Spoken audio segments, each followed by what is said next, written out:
justice always has to be seen to be done. Now I know that the people that killed the ones in my family and also carried out the Tullyval massacres and the Kingsmill massacres and the Darkley massacres, I know that they're never going to serve the jail term that they're entitled to serve. But don't ask me to say they're not entitled to serve it. And don't tell me that the law is going to be passed to say that they should never be brought to justice, because that's not what our loved ones died for. If this is what peace, if this is the price of peace, a lot of our people are not prepared to pay it because it is too costly. And if it is the price that we have to pay to have peace, why did we not pay it 30 odd years ago? One thing I do know, my father was alive at that time, my uncles were alive, my friends were alive. It'll end for me when people are in the court, standing in the dock, and the court will decide whether they're guilty or not guilty. I know who killed young Raymond. Neil O'Lone's report last year showed that there was state at a special branch collusion in my son's murder and many other ones just in the North Belfast area alone.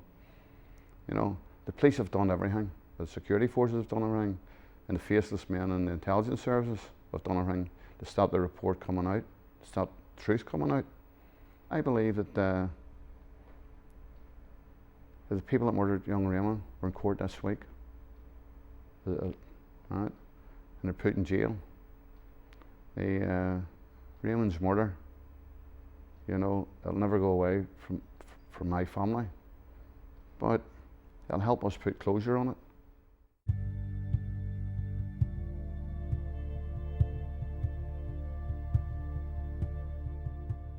The British government, if you like, have went out of their way to close down any chance of inquiries.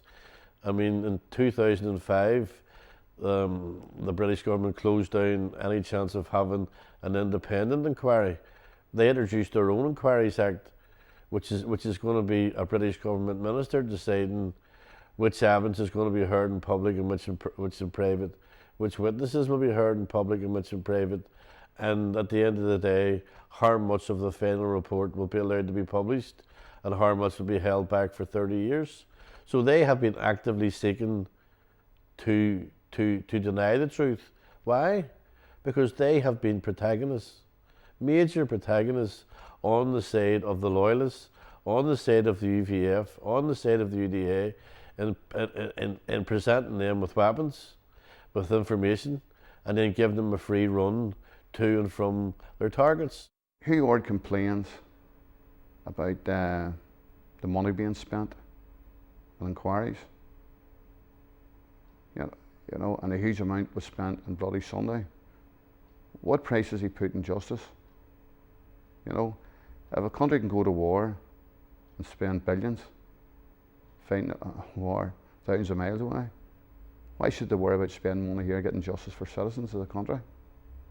And if the police would hand over the documents what the families are entitled to, the cost of these inquiries would be nowhere near what it really is costing. You know, people have to go to court, employ solicitors and barristers to get the truth because the government's blocking the truth.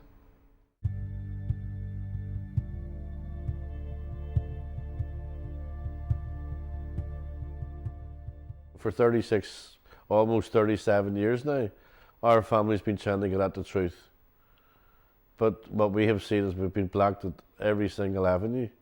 And what we have learned over those years is that we can't depend on the prosecution service, we can't depend on any of the state agencies to give us that truth.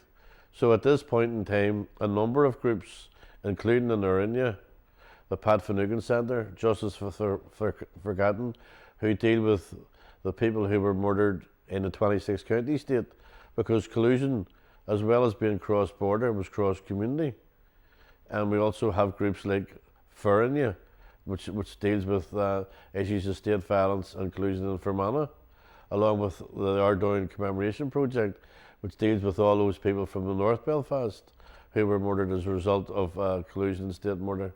All of us have collectively come together to say that for the biggest amount of people, we believe the best way forward at this stage is through some sort of independent international truth commission to look at the past.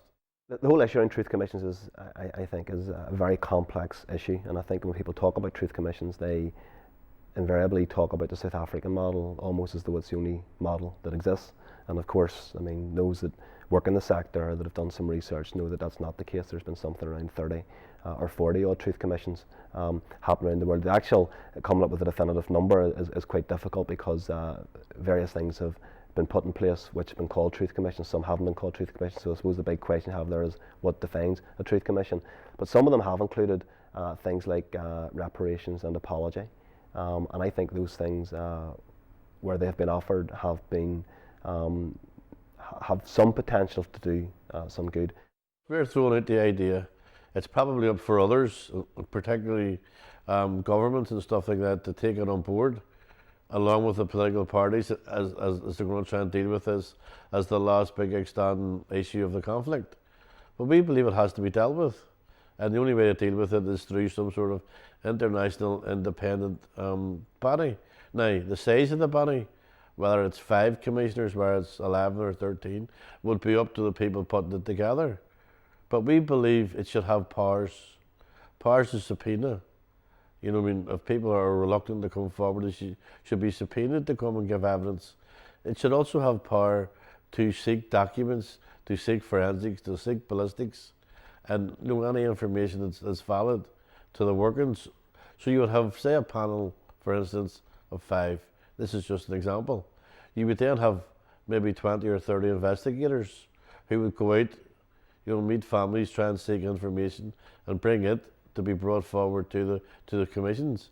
Most of the hearings, we believe, would be in private, because most of the families we deal with would rather have, they don't want to have a South African type truth and reconciliation type process where you have massive public hearings with the media present, hundreds of people watching you as the families confront the perpetrators and all that. We wouldn't see that as the way forward, but we believe that truth commission is the best way of I feel like, on a voluntary basis, people coming forward, because we're not in favour of a general amnesty for anything, because we can't. It's not in our gift to deliver amnesty. It would be against international law for a start. But during the terms and the period of the commission, say it was to last for 2 years, that anyone given information to that commission could not be then prosecuted, for walking out, couldn't be arrested after they walk out the door. So the information that they give to the commission will be sacrosanct, and which couldn't then be used in future prosecutions against them as an incentive, we believe, for them to come forward and tell what they know about the dirty war, what they know about collusion, and what they know about the cover-up afterwards. When we talk about collusion, in its political sense, it goes right to the highest levels of government, and which is why the British government is going to fight us tooth and nail to prevent that truth coming out, and why any truth commission has to be independent of the British government, the Irish government, and has to be, capable of bringing those people to book, bringing them in to say what they know about the mass murder of innocents. Stevens is another example. Sir John Stevens came here in the early 90s, spent 11 years, produced the reports, and was only allowed to publish 20 pages. But anyone reading or anyone getting access to the Stevens reports can see clearly that collusion existed. It was a reality, and it went through the senior levels of not only the police, but the military, British Army, its intelligence services, through organisations like FRU, and through that on up politically to the highest levels of political control within the Northern Ireland office, and then even higher to the British government. So therefore, there is the spider's web of all these forces, all these organisations coming together in a mass murder campaign. So how do we get at the truth? How is anybody going to be told what happened and when? We believe the only way, or the best way forward in our judgment at this moment, is through an independent international truth commission.